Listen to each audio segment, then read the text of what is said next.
आज हम बात करने जा रहे हैं हिस्ट्री के ऊपर, और हिस्ट्री को हमें कैसे शॉर्टेस्ट टाइम में कवर करना है इसके बारे में आज हमारी बातचीत होगी दोस्तों। तो चलिए पॉइंट टू पॉइंट अगर हम बात करें, यानी कि सीधे मुद्दे पर बात करें कि कैसे हमें पॉइंट टू पॉइंट स्टडी करनी है, तो आज स्वागत है आप सभी का इस सेगमेंट में। चलिए शुरू करते हैं हम लोग। तो जो सबसे पहला हमारा भाग होता है, राइट, सबसे पहला हमारा जो भाग होता है, हमें प्राचीन भारत की हमें अध्ययन करना पड़ता है। अब यहां पर एनसीईआरटीज में तमाम तरह की विविधता है, पुरानी और नई। केवल नई या केवल पुरानी हमें पढ़ना तो कई बार स्टूडेंट के लिए बहुत ही जो है वो मुश्किल काम होता है, बहुत ही बोझ वाला काम होता है। अब हम लोग यहां बात करेंगे कि सेकेंड हम स्टेप में आते हैं, और आज हम देखते हैं कि हमें कैसे सबसे पहले इस सिस्टम को कवर करना है।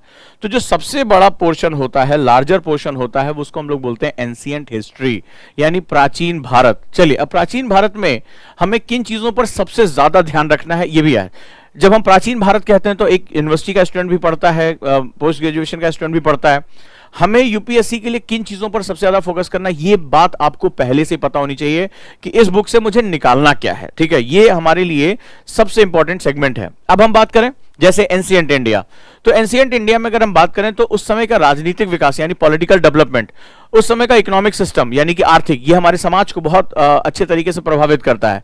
सोशल सिस्टम यानी सामाजिक तंत्र, और रिलीजियस सिस्टम यानी कि धर्मों का जो है, जो संस्कृति और धर्म जो है, कल्चर एंड रिलीजियस, वो सेटिंग्स जो आई वो हमें समझना बहुत जरूरी है, क्योंकि इतिहास एक पीछे यानी कि बैकवर्ड जाते हुए, टाइम लाइन में जाते हुए वो वर्तमान समय की तरफ वापस लौटता है। और इस समय आज हम जो भी हैं वो एक बहुत लंबी प्रक्रियाओं से होकर गुजरे हैं, एक बहुत लॉन्ग प्रोसेस है हमारे लिए।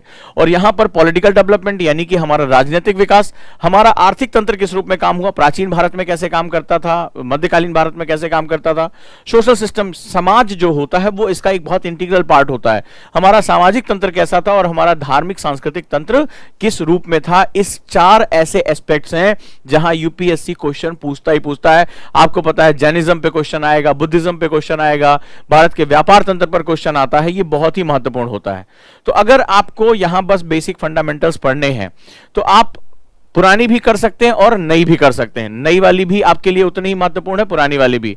लेकिन अगर आप इसको मेंस के ओरिएंटेशन से पढ़ना चाहते हैं तो आप 6th क्लास की ओल्ड एनसीईआरटी भी कर सकते हैं, आप इसको नई के साथ भी जोड़कर पढ़ सकते हैं, इसमें कोई भी जो है परेशानी वाली बात नहीं है।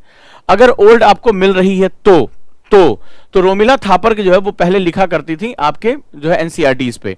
ठीक है, अगर ये मिल पाती है तो ऑप्शनल है ये, तो उसमें चैप्टर 1 to 8 पढ़ना है, और अगर नहीं मिल पाती हैं तो आप 6th क्लास की न्यू एनसीईआरटी को आप उस समय जो है सेम चैप्टर्स के साथ इसको आप कवर कर सकते हैं, इसको पढ़ सकते हैं। ऐसे ही 11th क्लास की ओल्ड एनसीईआरटी आती थी रामशरण शर्मा की। अगर एनसीईआरटी पे आपको नहीं मिली तो रामशरण शर्मा अलग से जो है ओरिएंट ब्लैक स्वैन पे लिखते हैं। ठीक है, अब ये जो है वो प्राइवेट राइटर के रूप में भी जाने जाते हैं। तो वहां चैप्टर 5 से चैप्टर 24 के बीच का जो है वो सेगमेंट ये बड़ा इंपॉर्टेंट है।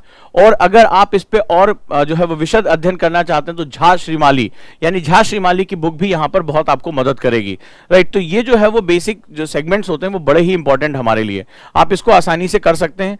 इसमें चूंकि क्या हो रहा है कि बहुत ही तथ्य ढेर सारे, बहुत ज्यादा तथ्य हैं इसमें, तो ये बहुत ही उलझाता है, बहुत ही ज्यादा इसको परेशान करता है। इसको देखते हुए जो सुहेल सर हैं, जो हिस्ट्री के जो एनसीईआरटी के जादूगर कहे जाते हैं, जिनको एक एक लाइन एक एक पॉइंट याद है, वो उन्होंने एक बहुत ही जबरदस्त माइंड मैपिंग कोर्स डेवलप किया है, जहां पर आपको इतने ढेर सारे जो फैक्ट्स हैं उनसे आप बचकर आप टू द पॉइंट जाते हुए जो आपके काम का है वो आप पढ़ सकते हैं। क्योंकि ये पोर्शन थोड़ा सा बोरियत भरा है, जहां मॉडर्न हिस्ट्री हमें रोमांच देती है, हमें उन नेताओं के बारे में पता है, वहीं पर जब प्रस्तर काल पढ़ेंगे, आप जो है वो नियोलिथिक पढ़ेंगे, आप सभ्यताओं के बारे में पढ़ेंगे, तो वहां आपको ढेर सारे फैक्ट्स याद करने पड़ते हैं, और वहां पर कई बार बड़ी उलझन सी होने लगती है। लेकिन यही उलझन हमें परेशान करती थी, क्योंकि जब तक आप प्राचीन इतिहास नहीं पकड़ पाएंगे तब तक आर्ट एंड कल्चर का सेगमेंट आप कभी भी नहीं आप जो है तैयार कर सकते। और आपको पता होगा कि यूपीएससी में आर्ट एंड कल्चर पोर्शन का कितना ज्यादा इंपॉर्टेंस है, कितना ज्यादा उसका महत्व बना हुआ है।